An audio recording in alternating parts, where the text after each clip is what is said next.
Hello everyone, welcome to learning science. आज का हमारा टॉपिक है relation between relative permittivity epsilon r and dielectric constant. आज हम जो है देखते हैं कि जो रिलेटिव परमिटिविटी और डाई इलेक्ट्रिक कांस्टेंट है उसके बीच में क्या रिलेशन है। तो यहाँ पर सबसे पहले जो रिलेटिव परमिटिविटी है उसका डेफिनेशन दिया है, फिर उसके बाद यहाँ पर जो डाई इलेक्ट्रिक कांस्टेंट है उसका डेफिनेशन दिया है, और फिर उसके बाद हमने निकाला है इन दोनों के बीच में रिलेशन। तो इसी चीज़ को हम मैथमेटिकली कॉपी पर करेंगे, ठीक है। इसी चीज़ को हम कॉपी पर निकालेंगे, फिर डेफिनेशन जो है हम यहाँ से पढ़ेंगे। तो सबसे पहले हमें क्या करना है, सबसे पहले हमें जो है एसआई सिस्टम को कंसिडर करना है। एसआई सिस्टम में हमें क्या कंसिडर करना है, हमें कंसिडर करना है कि हमारे पास है दो चार्जेस। एक चार्ज है हमारा Q1 और दूसरा चार्ज है हमारा Q2, और उन दोनों के बीच में जो डिस्टेंस है वो है R, ठीक है। इन दोनों चार्जेस के बीच में जो डिस्टेंस है वो हमारा है R, ये हमें कंसिडर करना है एसआई सिस्टम में, ठीक है। और इन दोनों चार्जेस को हमने एक मीडियम में रखा है, और उस मीडियम का जो रिलेटिव परमिटिविटी का वैल्यू है वो है एप्सिलॉन आर। उसी को हम यहाँ पर लिखेंगे, relative permittivity of the medium is equal to epsilon r, ठीक है।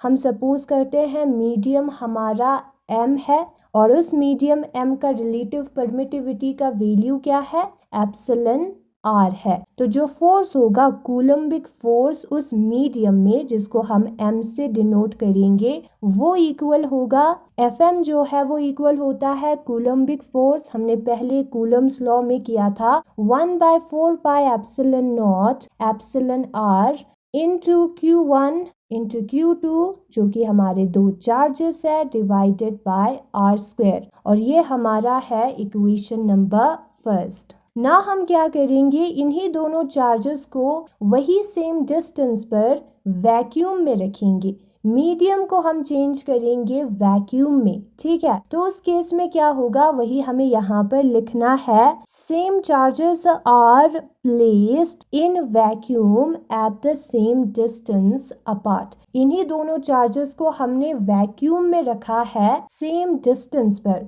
मीडियम m की जगह पर हमें वैक्यूम को चूज करना है, ठीक है। बाकी सारी चीजें सेम है। वैक्यूम के लिए जो एप्सिलॉन आर है, रिलेटिव परमिटिविटी है वैक्यूम का, वो 1 होता है। तो हमारा जो कूलम्बिक फोर्स है वो क्या बन जाएगा, ऊपर एप्सिलॉन आर की जगह पर 1 पुट करना है। तो F नोट जो है वो हमारा बराबर होगा 1/4 pi epsilon naught, epsilon r की जगह पर 1 पुट किया है, Q1 into Q2 divided by r square, और ये हमारा इक्वेशन नंबर सेकंड है। ना हम इन दोनों को डिवाइड करेंगे, F नोट को हम डिवाइड करेंगे Fm से।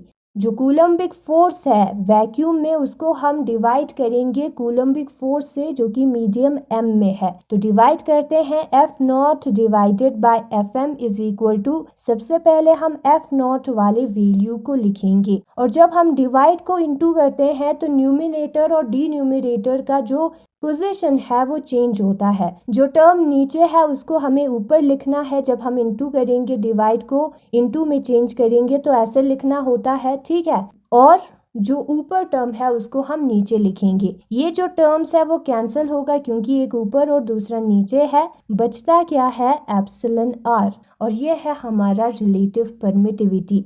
सीजीएस सिस्टम में इक्वेशन नंबर फर्स्ट और इक्वेशन नंबर सेकंड में क्या चेंजेस आता है वो हमें देखना है। इस वाले पोर्शन में चेंज आएगा, आप नोटिस कर सकते हो। तो सबसे पहले हम मीडियम m का कूलम्बिक फोर्स लिखेंगे सीजीएस सिस्टम में, 1/k आएगा, बाकी ये जो टर्म है वो आएगा, ठीक है। और जो वैक्यूम F नॉट का वैल्यू है, कूलम्बिक फोर्स का वैल्यू है वैक्यूम में, वो बराबर होगा Q1 into Q2 divided by r square की। ये सीजीएस सिस्टम में वैल्यू है फोर्सेस का मीडियम m और वैक्यूम के लिए। जो कि हमने कूलम्स लॉ में किया था। ना हम डिवाइड करते हैं एफ नॉट को एफ एम के साथ। एफ नॉट को एफ एम के साथ कैसे डिवाइड करते हैं? सबसे पहले एफ नॉट का वैल्यू हम लिखेंगे जो कि है Q1 into Q2 divided by r square के इंटू इस वाले वैल्यू को लिखेंगे। नीचे जो दिया है उसको हमें ऊपर लिखना है और ऊपर जो दिया है उसको नीचे लिखना है, क्योंकि इनटू किया है। ठीक है, जो टर्म्स कैंसिल होता है उसको कैंसिल करेंगे, बचेगा के। तो F naught upon F M के बराबर है,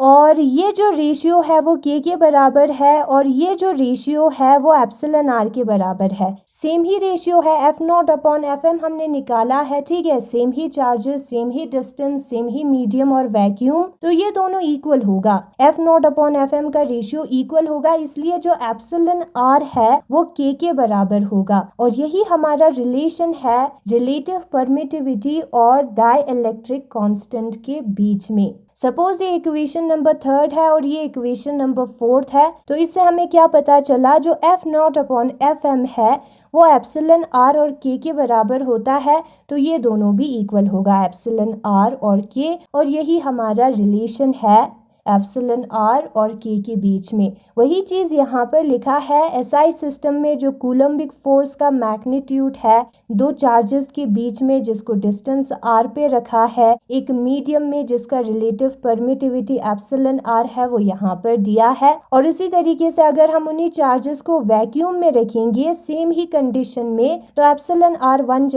बन जाता है। तो एफ नोट का वैल्यू यहाँ पर दिया है। दोनों को डिवाइड करेंगे तो क्या बचता है? दोनों इक्वेशन को डिवाइड करेंगे तो एप्सिलन आर बचता है, और उसी से हमें relative permittivity of the medium का क्या मिलता है? डेफिनेशन मिलता है, कूलम्बिक फोर्स वैक्यूम में to the coulombic force in medium M. F naught upon F M के रेशियो को हम क्या कहते हैं? रिलेटिव परमिटिविटी कहते हैं। ना हम सीजीएस सिस्टम को कंसिडर करते हैं, इस टर्म की जगह पर 1 अपॉन के आएगा, और यहाँ पर 1 अपॉन के भी नहीं होगा, 1 होगा, और उन दोनों का रेशियो निकालेंगे तो के मिलता है। के हमारा है dielectric constant of the medium. तो उसका डेफिनेशन इससे हमें मिलता है, जो डाई इलेक्ट्रिक कॉन्स्टेंट है किसी मीडियम का वो क्या है? वो रेशियो है कूलम्बिक फोर्स दो चार्जेस के बीच में जिसको हमने किसी डिस्टेंस पर रखा है वैक्यूम में, टू द वही सेम कूलम्बिक फोर्स उन्हीं सेम चार्जेस के बीच में मीडियम एम में। F naught upon F M को हम क्या कहेंगे? के कहेंगे, that is dielectric constant. ठीक है, और अगर हम इन दोनों इक्वेशन को देखें तो वही सेम है, डेफिनेशन भी सेम है। F naught upon F M को हम एप्सिलन आर कहते हैं या के कहते हैं, तो ये दोनों टर्म भी इक्वल होगी, और यही रिलेशन है।